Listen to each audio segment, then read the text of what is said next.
Les fonctions sont des portions de code auxquelles on va donner un nom, auxquelles on va pouvoir passer éventuellement des paramètres, que l'on pourra appeler depuis n'importe où dans la page, et qui vont permettre de réaliser une action prédéfinie. Par exemple, dans l'affichage de ma page Hello World, ici, je ne suis pas tout à fait satisfait de la façon dont c'est présenté, et surtout, je n'étais pas très satisfait de devoir inclure dans le tableau de langue le balisage HTML. J'ai donc décidé de créer une fonction qui va récupérer le texte de chaque langue et qui va renvoyer son formatage HTML. Donc pour ça, je vais créer une fonction avec le mot-clé function. Je vais lui donner un nom, ici paragraphe.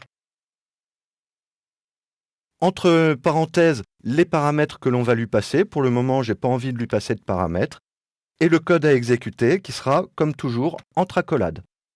Et dans cette fonction, j'ai envie de récupérer la variable langue affiche. Et donc, je vais faire echo. Donc, je formate mon paragraphe. P, style est égal à color de point blue. Point langue affiche. Point, je ferme mon paragraphe. Et j'oublie pas le point virgule. Alors ici, on va remettre en français. Et ici, à la place de cette ligne, on n'a plus besoin du echo $langue affiche. On va juste appeler la fonction paragraphe. Si on sauvegarde et qu'on regarde le rendu dans le navigateur, on se rend compte que l'on obtient une erreur, undefined variable langue, dans mon fichier. Ça va nous permettre de mettre le point sur un aspect très important de PHP qui est la portée des variables. Ici, j'ai voulu appeler ma variable $langue à l'intérieur de ma fonction paragraphe. Or, $langue est définie en dehors de ma fonction. Cette variable n'est donc pas accessible dans la fonction. Donc, l'idée qu'on pourrait avoir serait de la passer en paramètre, mais ce n'est pas forcément nécessaire puisqu'on en aura besoin a priori à chaque fois qu'on appellera la fonction, ou quasiment à chaque fois. Donc, on va pouvoir la déclarer comme globale à l'intérieur de la fonction avec le mot-clé global. Et $langue. Si on avait d'autres variables à déclarer en global, on pourrait les séparer par des virgules et terminer le tout, comme toujours, par un point-virgule. Et donc maintenant, si je réaffiche ma page, j'ai bien mon affichage Bonjour le monde qui est formaté. En revanche, le suivant ne l'est pas. Au passage, vous remarquerez aussi que la constante affiche, elle, est globale, quel que soit l'environnement, y compris dans ma fonction paragraphe. Alors ici, je ne suis qu'à moitié satisfait puisque j'obtiens bien donc l'affichage attendu. Mais je vais vite me rendre compte qu'en fonction de la constante affiche, je vais avoir des problèmes puisque la plupart des cas que j'ai définis comme possibles ne seront pas traités puisque je n'ai que 4 valeurs possibles dans mon tableau. D'autre part, je ne vois pas vraiment l'intérêt de déclarer la variable langue comme globale dans la fonction. Alors pourquoi il n'y a pas d'intérêt et pourquoi c'est plutôt déconseillé? Parce que au plus vous rendez une variable disponible dans un environnement élargi, au plus vous augmentez les chances qu'un de vos collègues, qu'un de vos amis, ou que vous-même ultérieurement, puissiez modifier sans le vouloir des valeurs à l'intérieur de cette variable. Donc ici, je n'ai pas spécialement envie d'utiliser la variable globale $langue.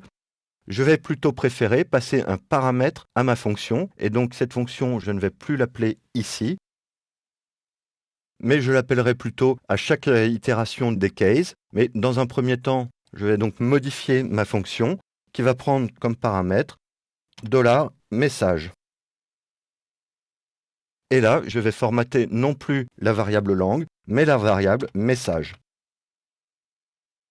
Ensuite, ici, à chaque case, plutôt que d'afficher echo langue, je vais juste appeler ma fonction avec le paramètre en question. Donc paragraphe, $langue en. Alors, je vais copier-coller. fr, es, de. Donc, si je modifie, j'ai bien mon affichage de Bonjour le monde qui est correctement formaté. Alors, je peux essayer de changer ici la langue. Et je peux voir aussi que si je mets AM, toutes les langues sont bien prises en compte. Alors, il me reste aussi à prendre en compte cette condition-là, puisque je vais pouvoir aussi avoir envie de le formater. Et donc, je vais appeler paragraphe.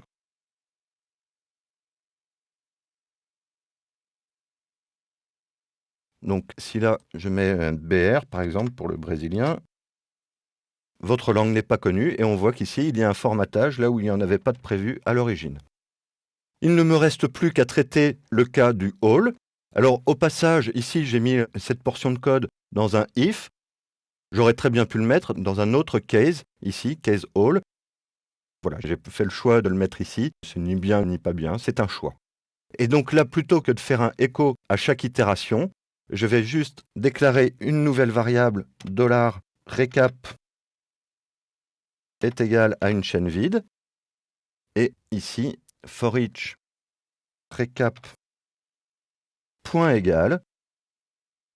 Et à la fin de la boucle, paragraphe $recap et paragraphe $recap. Donc ici, si je mets all, j'aurai bien dans un seul paragraphe, avec mes retours chariots, les différents affichages. Donc là, c'est une présentation déjà qui me plaît beaucoup plus.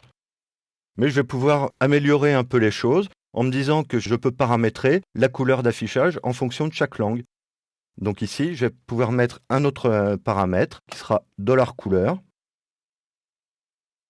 Et comme a priori, je vais vouloir modifier la couleur uniquement dans le cas du récapitulatif et dans le cas où on n'a pas trouvé la langue en question, je vais mettre une valeur par défaut à la couleur qui sera la chaîne de caractères blue. Et ici, plutôt que de mettre color de point blue, je vais mettre color, je ferme la chaîne, je mets un point $couleur, je concatène et je rouvre la chaîne suivante. Donc si j'exécute ce code, on voit que l'affichage n'a pas été modifié, puisque à aucun moment je n'ai passé de deuxième paramètre à la fonction, donc à chaque fois c'est la couleur bleue qui sera privilégiée. Alors ici, je vais avoir envie par exemple de l'afficher en rouge, et ici en noir. Si je réactualise l'affichage, on voit bien qu'ici le récapitulatif est en rouge, que si je mets une valeur inconnue, on me l'affiche bien en noir. En revanche, si je mets une valeur connue, on me l'affiche bien en bleu. Enfin, la dernière chose, c'est que ici, c'est la fonction qui se charge de l'affichage. Ce n'est pas nécessairement ce dont j'ai envie, puisqu'il pourra se trouver des cas où j'aurai envie de rajouter quelque chose derrière ou de modifier quelque chose. Donc ce que j'aimerais bien, c'est juste que cette fonction crée le formatage et renvoie une valeur. Donc dans ce cas-là, plutôt que de mettre echo, je vais demander à la fonction de retourner une valeur avec le mot-clé return. Et dans mes affichages, plutôt que de mettre paragraphe recap, c'est ici où je vais mettre le echo paragraphe recap read. Et à chaque fois, echo.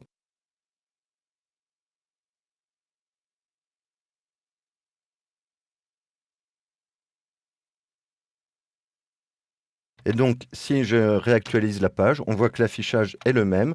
Et donc, ce n'est plus la fonction qui se charge de l'affichage. Elle se charge juste de renvoyer au code qu'il a appelé un formatage. Et donc ici, quand la fonction rencontre le mot-clé return, elle cesse son exécution, même s'il y a d'autres instructions derrière. Par exemple ici, si je mets echo test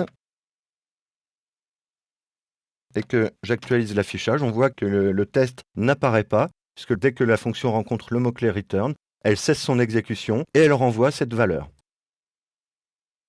Ensuite, dans le traitement du code, je n'ai plus qu'à traiter la valeur renvoyée, et donc ici en particulier l'afficher.